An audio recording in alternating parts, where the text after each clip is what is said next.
Hello good hearts and godsends, our featured font for today is called FURIUS style. You can find this font in our latest ebook, Canva Fontshord. From its 300 plus pages, you'll find it on page 87. FURIUS style is a pro account or non-free font and it is tagged star in our ebook. Try this out in doing your designs. Here are a few sample designs to inspire your creativity. If you want to grab a copy of our latest ebook with 5,000 plus fonts listed in 300 plus pages, wherein we tag in star the pro account fonts for easy to use, find and click the link in the description below to get yours.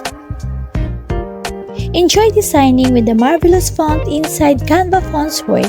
This is Godsend BA Pinky, and I'll be glad to see you again next time for more featured fonts.